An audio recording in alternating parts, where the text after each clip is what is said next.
Marhaban bikoum, bienvenue dans ce nouvel épisode de votre série Apprendre l'arabe à travers la Sira.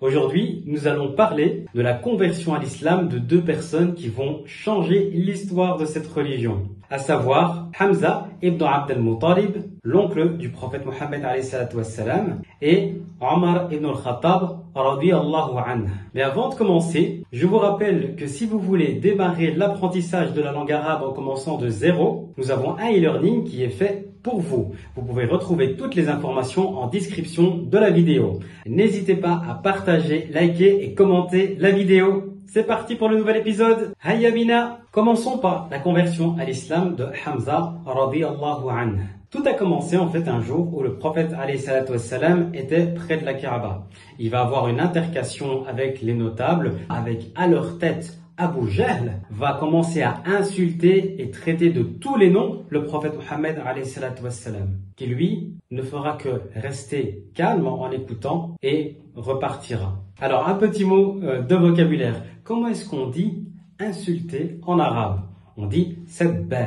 Maintenant, revenons à notre série. Le prophète alayhi salatu wassalam est parti, il laissant les Quraysh qui l'avaient insulté et traité de tous les noms. Donc plus tard, on va voir Hamza, l'oncle du prophète alayhi salatu wassalam. C'est un chasseur. Il va rencontrer un esclave qui va lui dire « N'as-tu pas vu comment Abu Jahl a parlé à ton neveu ?» Et Hamza, n'étant pas là, il va dire « Non, je ne suis pas au courant, je n'ai rien vu. » Et il va lui expliquer tout ce qu'il lui a dit et comment il l'a insulté devant tout le monde dans l'enceinte sacrée. Là, on a Hamza qui va se mettre en colère. Et lorsqu'il va se mettre en colère, il va aller jusqu'à Abu Jahl et il va le frapper au visage avec son arc. Et là, Hamza va lui dire « L'insulteras-tu encore alors que je suis de sa religion ?» Et cette phrase lui a échappé, lui qui n'est pas de cette religion. Un petit peu de vocabulaire.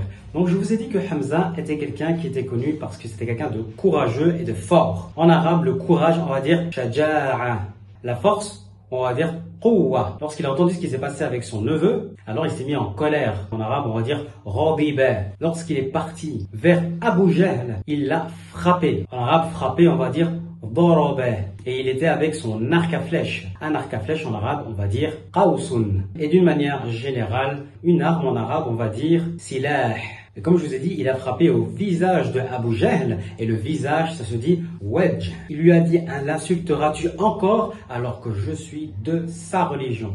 En arabe, une religion, on dit din. Et en fait, le mot din en arabe, c'est comme ça qu'on dit un jugement à la base. C'est pour ça que dans le Fatiha, vous dites Yawmuddin, le jour du jugement. Comment on est passé du mot jugement à religion? Parce que la religion, l'islam, est là pour nous aider à juger, à reconnaître le bien du mal. Et là, Hamza va être perturbé parce qu'il n'est pas de cette religion. Mais cette phrase lui a échappé et là, il va faire une invocation.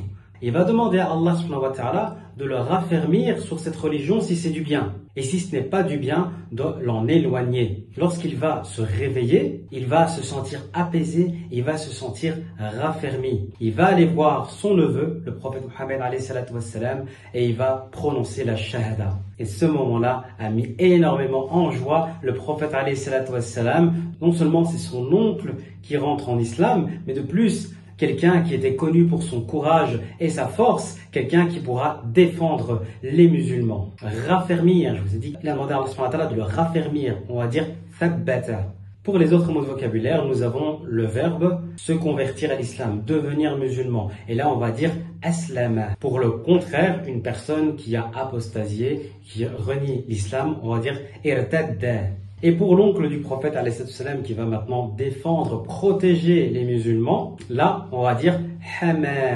D'ailleurs c'est pour ça qu'un avocat on dit muhammi en arabe. C'est quelqu'un qui vous défend, qui vous protège. Passons maintenant à la conversion à l'islam de Omar ibn al-Khattab. Je vous ai décrit Omar ibn al-Khattab comme étant quelqu'un qui avait un caractère qui était assez dur et qui était assez virulent envers les musulmans. Un jour il va prendre une décision assez grave. Il va se dire, notre cité, notre ville est en train de se diviser. Il va prendre la décision tout simplement d'aller tuer le prophète Mohammed alayhi salatu wassalam. Il va sortir de chez lui en se rendant vers la maison du prophète alayhi salatu wassalam, il va rencontrer un homme qui était parmi les musulmans, mais qui cachait sa foi. Donc on ne savait pas que c'était un musulman. Et lorsqu'il va voir Omar ibn Khattab avec son épée, il va comprendre qu'il se passe quelque chose. Et il va lui poser la question, où tu vas? Il a Aïna ya Khattab. Et il va lui dire, Mohammed nous a divisés, je vais en finir avec cette histoire. L'homme va d'abord lui répondre, mais tu n'as pas peur que les Abd al-Muttalib, donc le clan du prophète alayhi salam, s'en prend à toi? Il va dire, peu importe. Et là, il va lui dire une deuxième chose qui va l'intriguer. Il va lui dire, tu devrais d'abord commencer par les gens de ta maison. Et là, il va réfléchir, il va comprendre qu'il parle de sa sœur, Fatima. Attention à ne pas confondre la sœur de Omar ibn al-Khattab, Fatima, avec la fille du prophète alayhi salam, Fatima, radiyallahu anhuma. Donc, il va dire, Fatima est devenue musulmane.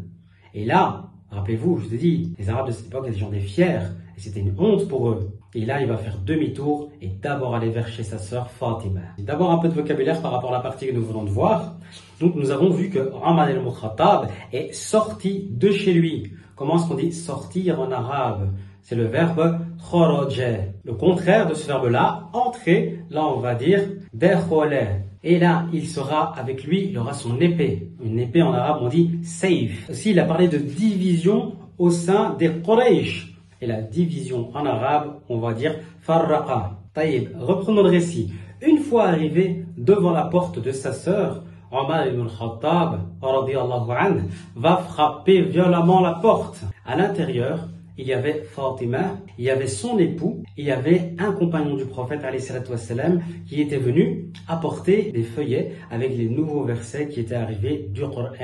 Donc, pour rappel, le Coran n'est pas descendu en une seule fois, mais il est descendu graduellement sur les 23 ou 24 ans de prophétie. Donc, lorsqu'il va frapper à la porte, ils vont directement comprendre à l'intérieur que c'est son frère, Omar ibn Khattab. Le compagnon avec les feuillets va aller se cacher alors qu'elle va ouvrir la porte à son frère. Il va lui demander si elle s'est convertie à l'islam. Elle va lui dire oui, elle s'est bien convertie à l'islam. Lorsque son mari va venir pour essayer de parler à Omar ibn Khattab, il va s'en prendre à lui et commencer à le frapper. Sa sœur Fatima, en voulant s'interposer, Omar va frapper sa sœur et elle va saigner au visage.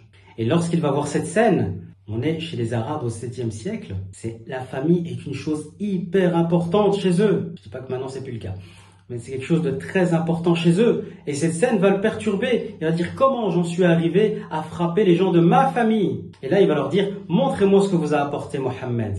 Alors, si on regarde dans cette scène, lorsqu'il va frapper à la porte, on va dire, taraqa. Taraqa, c'est frapper à la porte. Les gens à l'intérieur vont être saisis. Comment on dit une surprise en arabe? On dit dahasha. Le compagnon qui avait amené les feuillets est parti se cacher. En arabe, se cacher, on dit irtabba.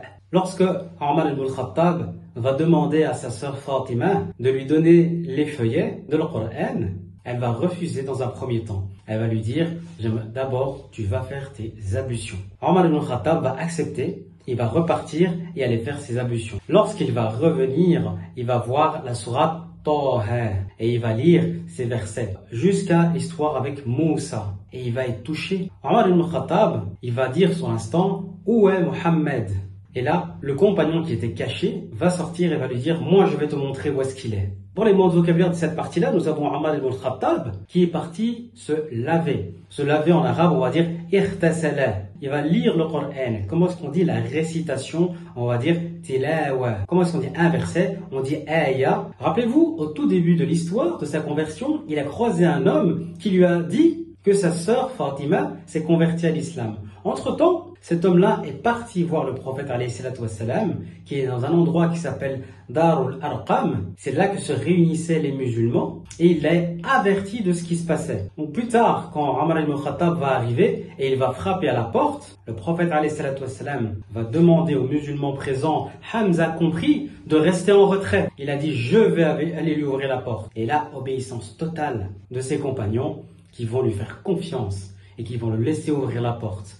Lorsqu'il va ouvrir la porte, qu'il va voir Omar ibn al-Khattab, il va lui dire, est-ce qu'il n'est pas temps pour toi de te convertir à l'islam? Qu'est-ce que tu attends? Et là, Omar ibn al-Khattab va prononcer la shahada. Et là, le prophète alayhi salatu wassalam, il a crié Allahu Akbar. Et là, Omar ibn Khattab va directement dire qui est la personne la plus virulente envers les musulmans. Et là, le prophète alayhi salatu wassalam va lui indiquer Abu Jahl. Il va aller voir Abu Jahl et il va frapper à sa porte. Abu Jahl va ouvrir la porte et il va lui dire bienvenue à toi, ô fils de ma sœur. Abu Jahl et Omar ibn Khattab avaient des liens de parenté. Omar ibn Khattab va lui dire est-ce que tu es au courant? Abu Jahl va dire je ne suis pas au courant. Il va dire tu n'es pas au courant que j'atteste Ashhadu an la ilaha illallah wa ashhadu anna Muhammadan abduhu wa rasuluhu. Et là il va lui dire que tu sois maudit et que tes nouvelles soient maudites. Et il va fermer la porte. Pour le vocabulaire de cette partie, nous avons la première personne parmi les compagnons qui avait été croisée par Omar ibn Khattab qui a prévenu le prophète alayhi salatu wassalam. Pour le verbe prévenir, informer d'une chose à l'avance, on va dire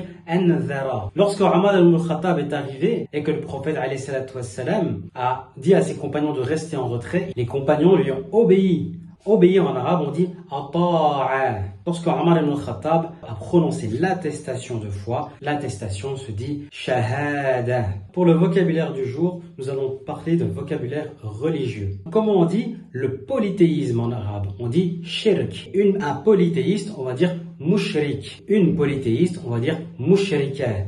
Pour la mécréance, on va dire kufr. Et un mécréant, on va dire kafir. Une mécréante, on va dire kafira. Et une personne athée, on va dire mulhid. Une personne au féminin, une fille qui est athée, on va dire mulhida. Pour les gens du livre, qui sont les juifs et les chrétiens, on va parler de ahlul kitab. Les gens, ahl et kitab du livre. J'espère que cet épisode vous a plu. On se rejoint demain pour un nouvel épisode dans lequel nous allons parler des 3 années de boycott qu'ont connu les musulmans. Ma'as salama.